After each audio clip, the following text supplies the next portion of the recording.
चलिए स्टार्ट करते हैं।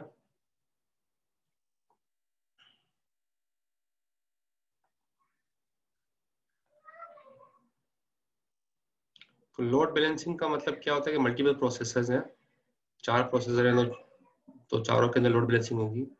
यानी कि ऐसा ना हो कि किसी फॉर एग्जांपल एक प्रोसेसर ये है,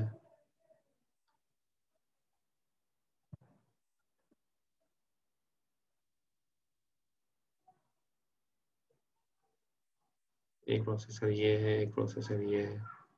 अगर फॉर एग्जांपल 3-4 प्रोसेसर लगे हैं तो ऑपरेटिंग सिस्टम कोशिश ये करता है कि सबके ऊपर लोड को बराबर रखे। ठीक है, सबके ऊपर प्रॉपर लोड को। ये प्रोसेसर 1 है, ये प्रोसेसर 1, प्रोसेसर 2,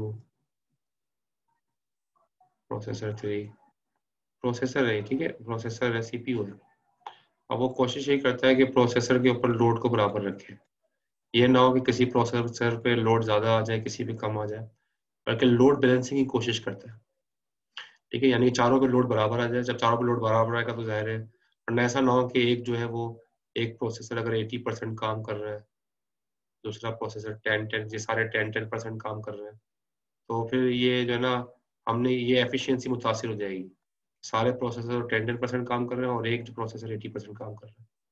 ठीक है, तो ये लोड बैलेंसिंग नहीं कहलाएगी। अच्छी लोड बैलेंसिंग कोशिश ये होती है कि सब पे इक्वल आ जाए, इक्वल नहीं तो थोड़ा बहुत फर्क हो। ठीक है, यानी कि एक तरफ 6, एक तरफ 30 है, एक तरफ 35 है, एक तरफ 25 है, थोड़ा बहुत फर्क हो, ज्यादा फर्क ना हो। ठीक है, तो इसको कहते हैं लोड बैलेंसिंग। इससे फायदा ये होता है कि सारे प्रोसेसर बिजी रहते हैं और आपकी जॉब भी जल्दी कंप्लीट होती है, किसी प्रोसेसर के ऊपर लोड भी नहीं आता। तो ये फायदा होता है इसका। अच्छा, अब इसके अंदर दो तरह के तरीके से जो है लोड बैलेंसिंग हो सकती है। अब लोड बैलेंसिंग में ऐसा भी किया जाता है, आप भी जाहिर है अगर इस पे 80% है, इसके ऊपर अगर 80% बोझ आ गया है तो वो कोशिश ये करता है यहाँ से प्रोसेस निकाल के यहाँ शिफ्ट कर दे, यहाँ शिफ्ट कर दे, यहाँ शिफ्ट कर दे, ताकि इसके जो 80% है वो कम हो जाए। अब ये 80% से फॉर एग्जाम्पल कम होके 40 रह गया। ठीक है, 40 यहाँ आ गया। ठीक है, यहाँ पर 20% यहाँ आ गया, 20 यहाँ आ गया,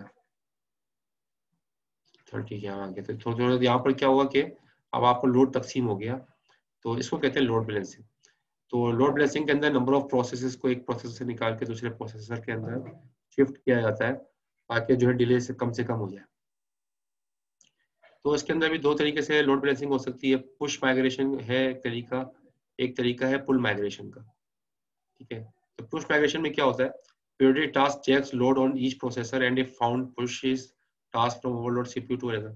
यानी एक टास्क चलता है, वो टास्क चेक करता रहता है कि किसके ऊपर लोड ज्यादा है। जिसके ऊपर लोड ज्यादा है तो उससे प्रोसेस निकाल के वो दूसरे के ऊपर ट्रांसफर कर देता है। इसको कहते हैं पुश माइग्रेशन। ठीक है, एक होता है पुल माइग्रेशन। पुल माइग्रेशन का मतलब क्या है, idle processor pulls waiting task from busy processor. अब मिसाल के तौर पर P4 फारिग बैठा है, तो P4 खुद ही चेक करेगा कि P3 के पास कोई ऐसा प्रोसेसर तो नहीं है जो ज्यादा वेट कर रहा हो। ठीक है, अगर जो कोई ज्यादा वेट कर रहा है तो ये उस प्रोसेसर को उठा के अपने पास खुद ले आएगा। यानी कि जो फारिग प्रोसेसर होगा, आइडल प्रोसेसर का मतलब क्या, फारिग जो प्रोसेसर बैठा है, जो जो कोई काम नहीं कर रहा, वो ये चेक करेगा कि दूसरे प्रोसेसर के पास ऐसे प्रोसेस अगर है जो कि काफी देर से वेटिंग में नहीं चल पा रहे हैं, प्रोसेसर कोई दूसरा बिजी है, तो वो पुल कर लेगा उस प्रोसेस को और अपने पास ले आएगा। इसको कहते हैं पुल माइग्रेशन। तो पुल माइग्रेशन भी है और पुश माइग्रेशन भी है। इन दोनों तरीकों के जरिए से लोड बैलेंसिंग को अचीव किया जा सकता है। कोई क्वेश्चन तो नहीं है स्लाइड में, कोई क्वेश्चन तो कर सकते हैं। हमने लोड बैलेंसिंग की यहाँ पर बात की है, मल्टीपल प्रोसेसर के दरमियान लोड बैलेंसिंग। कोई क्वेश्चन? ठीक है, लोड बैलेंसिंग क्लियर हो गया। पुश माइग्रेशन और पुल माइग्रेशन भी क्लियर है, क्या है दोनों तरीके।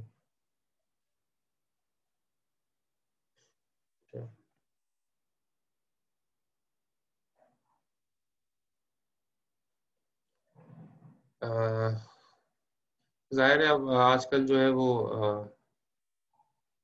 एक दफा पुल बता दीजिए। पुल का मतलब ये होता है, पुल माइग्रेशन का मतलब ये है कि हर जो फारिग प्रोसेसर होता है, जान के जो फॉर एग्जाम्पल कोई प्रोसेसर है वो फारिग बैठा है, उस पर उसके पास कोई जॉब नहीं है, वो आइडल प्रोसेसर है, ठीक है। वो चेक करेगा कि किसी दूसरे प्रोसेसर के पास अगर कोई ऐसी जॉब है जो मुसलसल वेटिंग में है, कोई दूसरा प्रोसेसर अगर बिजी है, उसके पास कोई ऐसी जॉब है जो वेटिंग के अंदर है, तो वो उसको वहां से वो पुल करके अपने पास ले आएगा और फिर इसको चलाना शुरू करेगा। इसको कहते हैं पुल माइग्रेशन, के दूसरे प्रोसेसर से जॉब को पुल करके अपने पास ले आया। तो इससे भी लोड बैलेंसिंग अचीव हो जाती है। ठीक है, क्लियर हो गया, चलिए।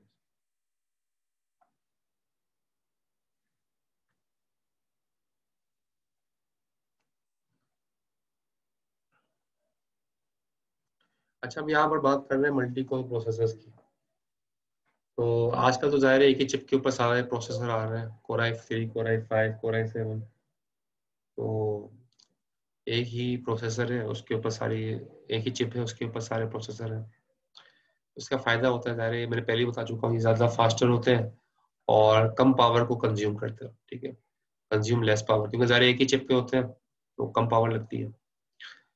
और मल्टीपल थ्रेड्स पर कोर आल्सो ग्रोइंग, ठीक है। तो एक से एक कोर के अंदर, यानी कि एक प्रोसेसर के अंदर अगर चार सीपीयू लगे हैं, चार कोर लगे हैं, तो एक कोर के अंदर मल्टीपल थ्रेड भी चल सकते हैं, इससे काफी स्पीड तेज हो जाती है। तो take advantage of memory stall to make progress on another thread while memory retrieve happens, ठीक है। तो अगर ये एक जगह मेमोरी, एक एक प्रोसेसर में अगर मेमोरी का मसला कम पड़ता है तो वो दूसरे प्रोसेसर के ऊपर चीज़ों को शिफ्ट कर देता है। तो मल्टी कोर प्रोसेसर के अंदर जाहिर है एफिशिएंसी बढ़ जाती है। तो यहाँ पर यही बात की गई है कि किसी वजह से कोई प्रोसेस स्लो हो जाता है। अब इसमें देखो, यहाँ पर रिसर्च की गई, रिसर्च के अंदर देखा गया कि ज़्यादातर जो टाइम लगता है ना प्रोसेसर को, वो टाइम लगता है डेटा को फेच करने में। अब डेटा को फेच करने के लिए प्रोसेसर रुका रहता है काफ़ी देर तक मेमोरी में। वो मेमोरी में अगर नहीं है, वर्चुअल मेमोरी में है, तो वहाँ से लाने के लिए इंतजार करता है। तो काफ़ी देर तक जो वेट करता रहता है कि डेटा जो है उसके पास आ जाए। तो वेटिंग टाइम ज़्यादा इसलिए होता है क्योंकि उसको एक्सेस करने में देर लगती है। तो ये जो है ना वेटिंग टाइम, इसको मिनिमाइज करने के लिए रिसर्चर्स ने एक सोल्यूशन निकाला और वो अभी इम्प्लीमेंटेड भी हुआ है। वो सोल्यूशन क्या है कि C for compute cycle, M for memory stall cycle. यानी कि अगर किसी वजह से वेट कर रहा है, ये एम का मतलब है वेट कर रहा है, ठीक है, मेमोरी के लिए वेट कर रहा है कि अब चीज़ें आई नहीं है। कंप्यूट साइकिल का मतलब यहाँ पर काम कर रहा है, कंप्यूटेशन कर रहा है। तो अगर वेट कर रहा है, कंप्यूटेशन हुआ, फिर उसने फिर एम साइकिल चलाई, मेमोरी स्टॉल साइकिल चलाई, मेमोरी का वेट किया, लेकिन अभी इंतजार कर रहा है कि अभी तक वैल्यू आई नहीं है। फिर दोबारा उसने क्या चला दिया, कंप्यूटर साइकिल चला दी। फिर दूसरे काम करने लग गया। फिर दोबारा मेमोरी के लिए पास आया, मेमोरी को चेक किया, मेमोरी की वैल्यू आई कि नहीं आई, उनके आने के लिए उनका आने दिया। फिर उसके बाद दोबारा थोड़ी देर के बाद दोबारा से कंप्यूटेशन स्टार्ट कर दिया। इससे फायदा क्या हुआ कि कंप्यूट साइकिल और memory cycle, memory stall cycle दोनों साथ साथ चलती रहती हैं। वो किसी खास डेटा के लिए प्रोसेसर एक वक्त बहुत ज्यादा वेट नहीं करेगा, बल्कि फौरन स्विच कर जाएगा, कंप्यूटर साइकिल में दूसरा काम करना शुरू कर देगा। और बार बार जो है वो मेमोरी के लिए बार बार थोड़ी थोड़ी देर के बाद आता रहेगा, ताकि मेमोरी का डेटा भी आ जाए और दूसरे काम भी चल जाए। ये ना हो कि वो वेटिंग करता रहे मेमोरी के लिए, बाकी काम को रोक दे, ऐसा नहीं करता, बल्कि वो साइकिल चलाता है। ये सिंगल थ्रेड की बात हो रही थी, सिंगल थ्रेड के अंदर ये काम हो रहा है, ठीक है। ये काम मल्टीपल थ्रेड में भी हो सकता है। फॉर एग्जाम्पल ये थ्रेड 1 है, ये थ्रेड 2 है। मल्टीपल थ्रेड्स के अंदर यानी कि दो थ्रेड चल रहे हैं, तो थ्रेड्स चल रहे हैं, एक थ्रेड के अंदर कंप्यूटर साइकिल और मेमोरी स्टॉल साइकिल चल रही है मुसलसल, ठीक है। यानी कि एक थ्रेड में भी यही काम हो रहा है, दूसरे थ्रेड में भी यही काम हो रहा है, दोनों थ्रेड में ये काम हो रहा है। तो अगर किसी मतलब दो थ्रेड चल रहे हैं तो ये काम बहुत ज़्यादा तेज हो जाएगा, क्योंकि कोर अगर दो थ्रेड है मल्टी थ्रेड के अंदर, जो ज़ाहिर है ये काम और तेजी के साथ हो जाएगा। तो इससे जो है ना फर्क ये मतलब ये होता है कि मेमोरी को जो है ना, मेमोरी का जो वेटिंग टाइम होता है ना डेटा को एक्सेस करने का, उसको जो है ना उसको ओवरकम किया गया और उसके उसी टाइम पीरियड के अंदर दूसरे प्रोसेस को चला दिया गया। ये बात क्लियर हो गई? कोई क्वेश्चन हो तो पूछ सकते हैं स्लाइड में। No sir. तो सवाल क्या उस्मान ने कि कोर आई 3 में कितने कोर और प्रोसेसर होते हैं? कोर आई 3 में 3 प्रोसेसर होते हैं, कोर आई 5 में 5 प्रोसेसर होते हैं, कोर आई 7 में 7 प्रोसेसर होते हैं, ठीक है। वो तो उन्होंने जो नाम रखा हुआ है नंबर ऑफ कोर जितने हैं ना उसके उसके हिसाब से नाम रखा हुआ है।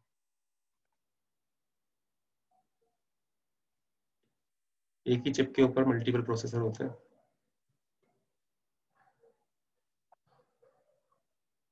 अच्छा जी, अब मैं यहाँ तक कि हम रहने देते हैं, आगे फिर इंशाल्लाह ये बाद में करेंगे। थोड़ा बहुत है ये चीज़ें देखेंगे इसके अंदर, ये अगर करनी होगी देख लेंगे, वरना हम नेक्स्ट चैप्टर में स्विच करेंगे।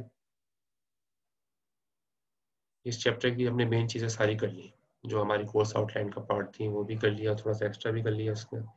अच्छा, इसमें जो है वो अब आप कह रहे थे कि आपको रिवाइज थोड़ा सा करा दिया जाए।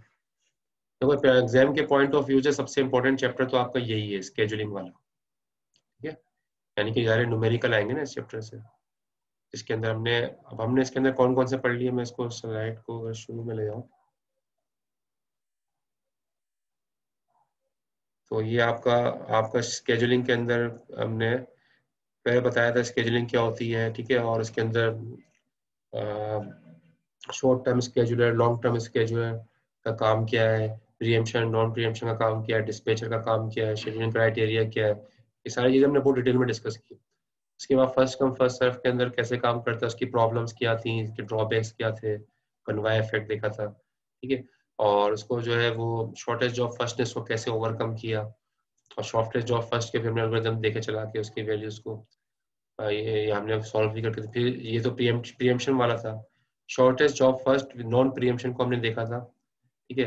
ये अगर शॉर्टेज जॉब फर्स्ट प्रीएम्पशन के साथ किया जाए तो उसको हम कहते हैं शॉर्टेस्ट रिमेनिंग टाइम फर्स्ट, ठीक है। यहाँ पर लिखा हुआ है shortage job first with preemption, ये होता है shortest remaining time first.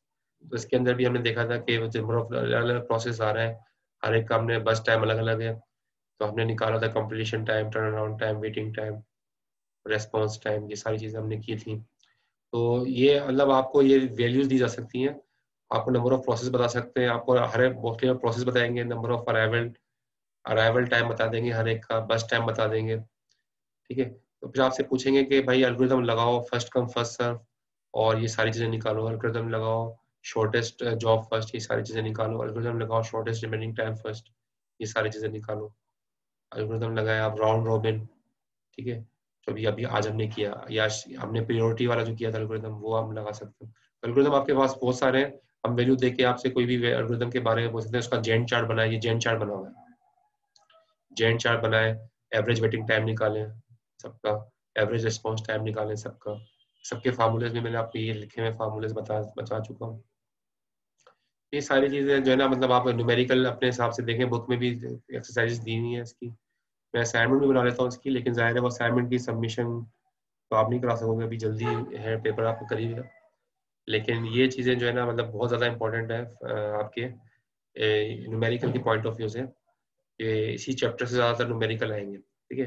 Priority scheduling है आज हमने किया, और राउंड रॉबिन जो आज हमने किया, ठीक है। राउंड रॉबिन के अंदर जो एक टाइम क्वांटम होता है, टाइम क्वांटम का कॉन्सेप्ट, वो हमने किया आज।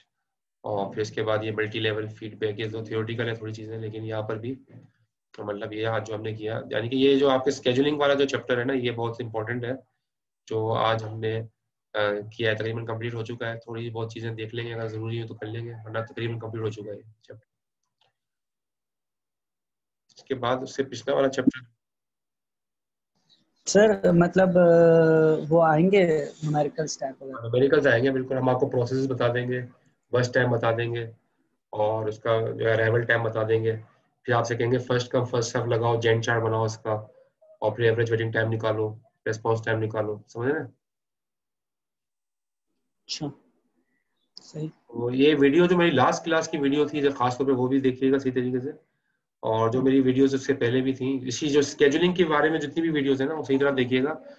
उसके अंदर मैंने बहुत डिटेल के अंदर सारी चीज़ें बताई हैं, और नेट से भी आपको इसके अलावा हेल्प मिलेगी, मुख्तलिफ किस्म के सवाल नेट पे भी मौजूद है। लेकिन आप जो अपने एंड पे कोशिश कीजिएगा, बुक से देखिएगा, बुक के अंदर भी क्वेश्चन दिए हुए, एग्जाम्पल क्वेश्चन दिए हुए एक्सरसाइजेस के अंदर, वहाँ पे भी आप देखिएगा, तो ओके आपको क्लियर हो जाएंगी चीज़ें। तो न्यूमेरिकल ज़्यादातर मैं कोशिश करूंगा इसी से बनाऊँ, ठीक है ना, स्केजुलिंग वाले से, मतलब ये आपका ठीक है न्यूमेरिकल सर। का वो पार्ट बनेगा सर ज़्यादा। टोटल कितने सवाल आएंगे और एमसीक्यूज कितने होंगे? एमसीक्यूज होंगे? एक तो पेपर बना नहीं है, तो एमसीक्यूज देखें रखता है या नहीं रखते, अभी डिसाइड नहीं किया, मुश्किल ही है एमसीक्यूज में, क्योंकि मैं आपसे जो क्विज ले रहा हूँ ज़्यादातर एमसीक्यू बेस्ड है ना, तो यस सर। इसके अंदर हम कोशिश ये करूंगा एमसीक्यू ना रखूँ, क्योंकि क्यूज के अंदर हम क्यू सर क्विज़ेस एक्चुअली माफ कवर 3 कर। घंटे का तो पेपर है, वरना जैसे हमारा फर्स्ट सेमेस्टर में हुआ तो उन्होंने 7 घंटे का था, समर में हुआ तो 5 घंटे का था, अब है 3 घंटे का। ऑनलाइन में 3 घंटे का तीन मसला हो नहीं, जाता दो है ना घंटे सर। का। 2 घंटे का है, 1 घंटा तो 2 घंटे आपको का उसके लिए दिया है। अब सबमिशन के लिए। Yes sir. एक्स्ट्रा 1 घंटा आपको जो है अपलोड करना हो कोई चीज है, लेकिन सही बात है 3 घंटे होंगे आपके पास। लेकिन वो यही होता है, लोग 3 घंटे से ज्यादा चले जाते हैं। और आप 3 घंटे से ज्यादा चले गए, पिछली मरतबा भी यही मसला हुआ कि वो 3 घंटे से ऊपर चले गए, तो फिर सर वो एब्सेंट मार्क हो जाती है। मैंने परमिशन पूछी ऊपर से, तो उन्होंने कहा भी हम वेट कर रहे हैं और रजिस्ट्रार साहब क्या कहते हैं उनके बारे में। फिर टाइम लगा, जाहिर है। तो हमने पेपर भी चेक नहीं किए उनके, बाद में परमिशन मिल गई। लेकिन ये कि रिस्क नहीं लेना चाहिए। जो आपको टाइम दिया गया ना, उससे 15-20 मिनट पहले ही आप सबमिट कर दें। मतलब 3 घंटे तो यस जाहिर सर। है वो तो। उस वक्त जो होता है सर, एलएमएस भी बिल्कुल भी नहीं चल रहा होता है, मतलब 15-15 मिनट में एक छोटी छोटी फाइल अपलोड हो रही है। हाँ, लेकिन इसीलिए कोशिश ये कह रहा करें हूँ। ना कि आप अपने जहन में 2 घंटे का ही रखें, बस 2 घंटे बाद आप अपलोड करना शुरू कर दें। अगर आप मैं ढाई, सर यही कह रहा हूँ, 2 घंटे का पेपर होगा, उसमें आप एमसीक्यूज भी नहीं रखेंगे, मतलब लेंदी हो जाएगा ना। क्योंकि मैंने देखा था पिछली मरतबा ना, लोगों ने डाउनलोड ही, पेपर शुरू हुए 1 घंटा हो गया और फिर डाउनलोड किया। ऐसे मैंने देखा था, यानी 1 घंटे तक डाउनलोड ही नहीं किया, पूरा 1 घंटा निकाल दिया शुरू का। तो इस तरह की अच्छा। चीजें होती हैं, स्टूडेंट करते हैं, तो वो जाहिर है उनको टाइम कहाँ बचेगा। नहीं लेकिन सर वैसे लेंदी ज्यादा नहीं बनाएगा, क्योंकि समर में भी जैसे हमें 5 घंटे का पेपर दिए थे, और उन्होंने जो पेपर बनाए हुए थे वो 6-6 7 घंटे 7-7 घंटे वाले पेपर थे। मतलब नहीं नहीं, बंदा लिख पेपर लिख लिख में लिख के कोशिश ये पेपर करूंगा बना। बेटा आपका पेपर ना 2 घंटे का बने। और ठीक है। ताकि आप लोग उसको 2 घंटे के बाद उसको आप अपलोड करना शुरू कर दो। मेरी कोशिश यही होगी 2 घंटे का पेपर बनाओ। और लेकिन सर थोड़ा सा आसान बनाएगा, क्योंकि हमारा पहले ही दिन यस 2 सर। पेपर एक साथ हैं, ऊप का भी और आपका भी। मतलब हम 1 बजे फारिग होंगे पेपर देख के, और फिर 3 बजे आपका पेपर। पेपर तो बेटा मैं कोशिश ये करूंगा आसान ही हो, लेकिन ये कि ज़ाहिर है ऐसी चीज़ नहीं होगी कि आपको नेट से मिल जाए या बुक से मिल जाए पूरा, ऐसा तो नहीं मिलेगा। ऐसा होगा ज़ाहिर है जिसमें आपकी थिंकिंग इन्वॉल्व होगी। और ऐसा भी कोशिश करूंगा कि दो स्टूडेंट का क्वेश्चन ज़ाहिर है वो उसका जवाब एक जैसा नहीं, कॉपी नहीं करना, बस ये आपसे मैं कह रहा हूँ, कॉपी नहीं करना। कॉपी करने के लिए आपको पॉलिसी पता है, पॉलिसी पता है कॉपी की, ठीक है ना। तो वो फिर कॉपी करने में ना, फिर वो मैंने तो बहुत सारे लोगों को 0-0 मार्क्स दिए हैं पिछले सेमेस्टर में, कॉपी की वजह से बस। तो आपका प्रूफ होता है ना, बिल्कुल कॉपी करते हो आप, प्रूफ होता है हमारे पास सब चीज़ों का। तो कॉपी नहीं करना, यस। ठीक है ना। अपने एंड पे आप करोगे, समझ के करोगे। कॉपी, अच्छा लोगों ने फिर ऐसा भी किया, कॉपी भी किया, वो भी गलत सवाल कॉपी किया सबने। तो गलती कॉपी के अंदर तो बहुत जल्द वाजे हो जाती है, बार बार सारी गलतियां वही हो रही होती है सबके। तो बिल्कुल जो है ना, कॉपी कोशिश करें ना हो बिल्कुल भी, क्योंकि उसके अंदर पॉलिसी बहुत सख्त कर दी है कीट ने। तो अपने एंड पे आप अपनी तरफ से लिखें समझ के जो आपने समझा है। तो उसमें उम्मीद है कि स्टूडेंट ने वहाँ पर मार्क्स लिए हैं मुझसे, कोशिश की है वहाँ पर लीनियंसी भी हम दे देते हैं थोड़ी, क्योंकि चलो स्टूडेंट ने अपने एंड पे ही अपनी तरफ से कोशिश करके जो है ना वो चीज़ें समझ ली हैं। तो ये तो हमने आपको बता दिया था। इसके अलावा जो है वो चैप्टर 3 था। चैप्टर 3 में हमने क्या किया था, प्रोसेस था। प्रोसेस के बारे में पढ़ा था। ये तो आपको पता ही होगा, इसमें तो या थियोरेटिकल सवाल ही बन सकते हैं, लॉजिकल सवाल ही बन सकते हैं। इसमें से लॉजिकल सवाल ही बन सकते हैं, ठीक है। ये जो आपको हमने किया था प्रोसेस के कॉन्सेप्ट, इसके अंदर प्रोसेस कंट्रोल ब्लॉक, ये 5 स्टेट्स थी, ready state, running state, waiting state, termination. और ये कब स्टेट, कौन सी स्टेट पे जो है लॉन्ग टर्म शेड्यूलर लगता है, कौन सी स्टेट के ऊपर शॉर्ट टर्म शेड्यूलर लगता है ना। ये सारी चीज़ें हमने डिटेल में पढ़ी थी। प्रोसेस कंट्रोल ब्लॉक के इन चीज़ों को थोड़ा देखा था हमने, ठीक है। थ्रेड्स के बारे में पढ़ा था। और ये क्यूज कौन सी होती हैं, job queue, ready queue, device Q, कौन कौन से स्केजुलर कौन कौन सी क्यूज पे लगते हैं। और ठीक है, तो इसके बाद स्केजुलर स्केजुलर के बाद फिर हमने सारे थ्योरेटिकल में काफ़ी सारी चीज़ें समझाई हैं। आप वीडियो देखिएगा, अगर स्किप हो गया आपका तो वीडियो देखिएगा। तो मीडियम टर्म शेड्यूलर भी होता है, मीडियम टर्म शेड्यूलर का काम क्या है वो यहाँ पर समझाया गया था स्लाइड में, ठीक है। और कॉन्टेक्स्ट स्विचिंग किसे कहते हैं, एक प्रोसेस कंट्रोल ब्लॉक से दूसरे प्रोसेस कंट्रोल ब्लॉक में जाने को कहते हैं, ठीक है। प्रोसेस की क्रिएशन विद लिनक्स का एक एग्जांपल यहाँ पर दिखाई थी। और बस अच्छा सर, थ्योरेटिकल आंसर्स भी होंगे या मतलब न्यूमेरिकल टाइप ही ज्यादातर? लास्ट में कोशिश होगा न्यूमेरिकल, तो आपका शेड्यूलिंग से न्यूमेरिकल तो बनेगा ही बनेगा, ठीक है। जी सर। पहले में से तो बनेगा न्यूमेरिकल, हो सकता है 2 सवाल आ जाए उसमें से, लेकिन बाकी जो है, बाकी में से जो है ना वो थियोरेटिकल के चांसेस हैं ज़्यादा, या लॉजिकल बनेगा। लॉजिकल का मतलब ये कि मैं आपसे पूछ लूंगा मैं ये काम क्यों हुआ, या इसमें कौन सा जो है स्केड्यूलिंग एल्गोरिथम लगेगा, अब कौन सा जो है वो शेड्यूलर जहाँ पे यूज होगा, लॉन्ग टर्म होगा, शॉर्ट टर्म होगा, ये काम करना है। यानी कि मैं कोशिश ये करूंगा कि अंडरस्टैंडिंग चेक करूं, ठीक है, अंडरस्टैंडिंग आपकी चेक करने की कोशिश करूंगा। मतलब लाइक क्वेश्चन आंसर ऐसा सवाल नहीं आएगा, ऐसा थ्योरेटिकल। सवाल नहीं आएगा कि डिस्क्राइब करो ये करो, ऐसा सवाल तो जाने दूंगा नहीं, बेकार है हाँ वो।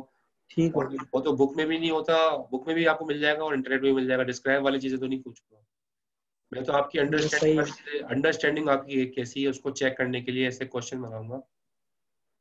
हो सकता है छोटे छोटे ठीक क्वेश्चन होगा। बनाऊं, छोटे छोटे क्वेश्चन हो, लेकिन उसके अंदर आपकी अंडरस्टैंडिंग चेक हो रही हो बस, तो वो। अच्छा सर टोटल क्वेश्चंस कितने आएंगे? प्रोड्यूसर कंज्यूमर प्रॉब्लम हमने किया था एक, ठीक है, वो उसके बारे में भी यहाँ पर काफी पढ़ा था हमने, इंटर प्रोसेस कम्युनिकेशन। और बाकी तो इसमें कोई खास नहीं था, ये तो हमने छुड़वा दिया था सारा। क्या कह रहे हैं आप? सॉकेट कम्युनिकेशन की थी हमने, तो पाइप्स। कह रहा हूँ क्वेश्चंस कितने आएंगे टोटल?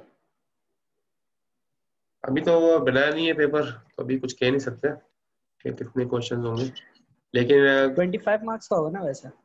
मैंने कितना रखा था, आपको रखा है ना एलएमएस में, मैंने पॉलिसी दिया हुआ है ना, 20 रखा है, 25 रखा है। वैसे तो 25 होता है। नहीं, मैंने एलएमएस पे रखा है मार्क्स डिस्ट्रीब्यूशन में, देख लेता हूँ, अभी बता देता हूँ। Yes, ये देखें रखा हुआ है मिड टर्म का 20 मार्क्स, 20 है, 20 मार्क्स का पेपर होगा, ओके सर। ठीक है।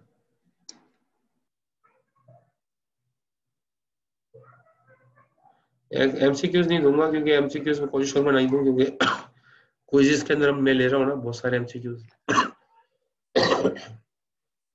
तो क्विज़ेस में हम कवर कर रहे हैं एमसीक्यूज, तो उसके लिए अब उसके पेपर में नहीं लूंगा, कोशिश करूंगा पेपर में ना होगा। पेपर में आपके लॉजिकल क्वेश्चन, छोटे छोटे क्वेश्चन होंगे लॉजिकल, उसको अटेम्प्ट करना, ठीक है। सेंसिबल जवाब देना, आसान जवाब जवाब होंगे उनके, लेकिन चीटिंग नहीं करना, बस कॉपी नहीं करना। ओके सर इंशाल्लाह बेहतरीन होगा।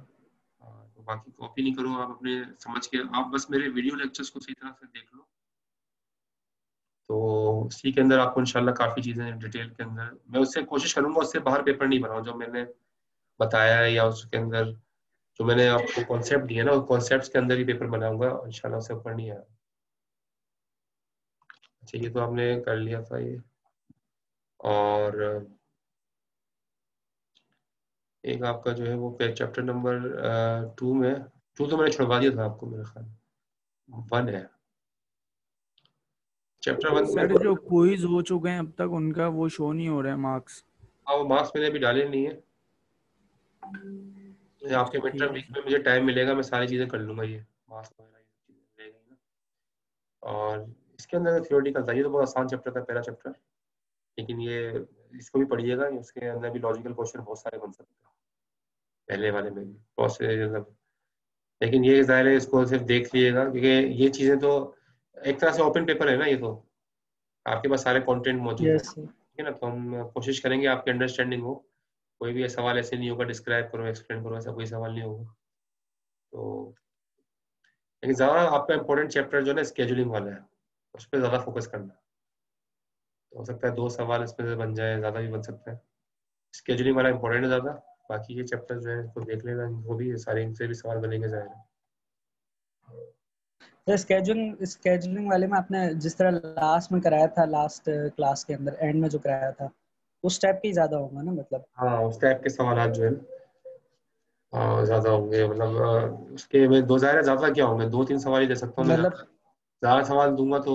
उसके चांसेस ज्यादा है ना? जी जी, वो तो मैं बनाऊंगा सवाल उसके स्केजुलिंग के ना, ज़ाहिर है वो इम्पोर्टेंट टॉपिक्स हैं, उसके सवाल हम्म। तो बनेंगे ज़्यादा उसमें से।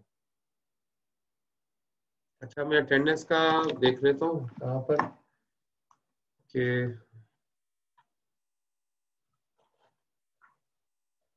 आपके मेरे अटेंडेंस देखे भी, ये सैयद अल्तमश ये प्रेजेंट, अल्तमश।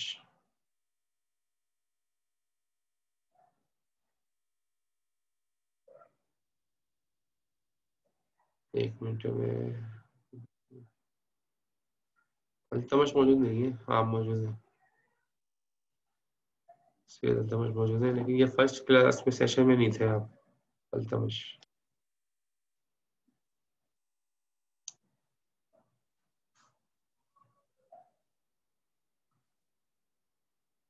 अच्छा हारिस है, एस एम हारिस।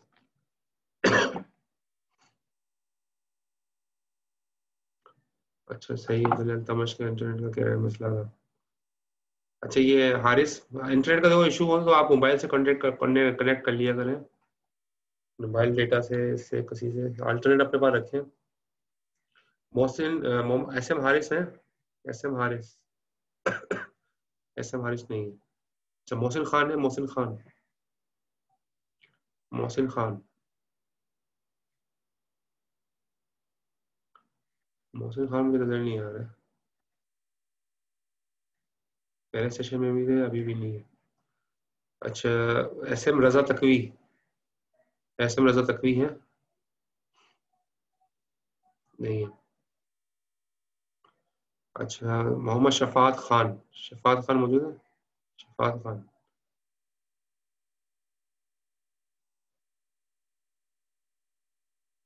शफात खान नहीं है।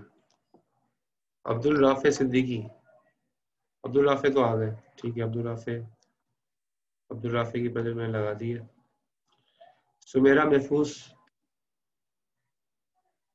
ठीक है सुमेरा भी मौजूद है, फर्स्ट सेशन में नहीं थी लेकिन अभी मैं प्रेजेंट लगाई है आपकी। दानियाल अहमद, दानियाल आ गए थे मेरे ख्याल में, उनको लिखा भी था बीच में, हाँ प्रेजेंट। अच्छा सलमान हैदर, सलमान हैदर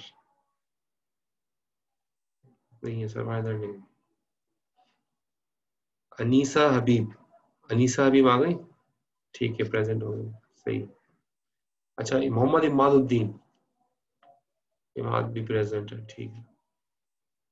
एब्सेंटीज जो है ना, मैं बता रहा हूँ, एस एम हारिस है, मोहसिन खान है, एस एम रजा तकवी है, मोहम्मद शफात खान है, सलमान हैदर है, ये एब्सेंट है, बाकी प्रेजेंट है।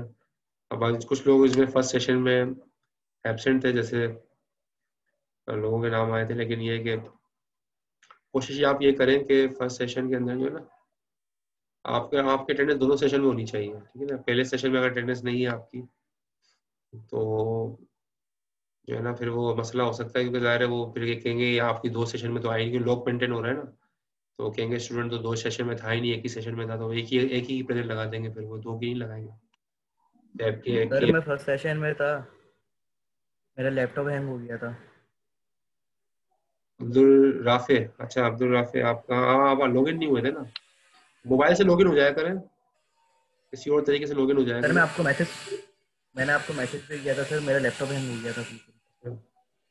तो आप मोबाइल में भी जूम वगैरह इंस्टॉल कर लें, ये ना मतलब छोटी एप्लीकेशन होती है, मोबाइल से लॉग इन कर ले, मैं तो आपको एसएमएस भी भेजता हूँ, एसएमएस के लिंक पे क्लिक कर देंगे तो आप कनेक्ट हो जाएंगे, तो फौरन मतलब ये कि अटेंडेंस आपकी ज़रूरी है वो मेंटेन हो, किसी वजह से कोई इशू हो जाए तो।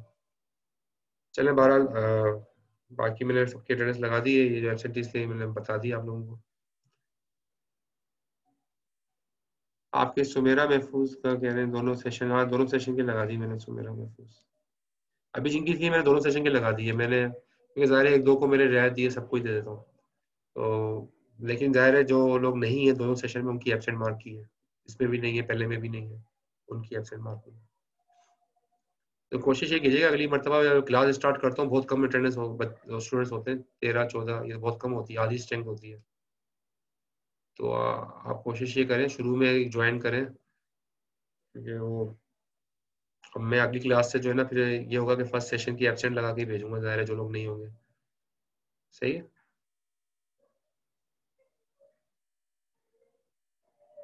चलिए क्लास एंड करते हैं।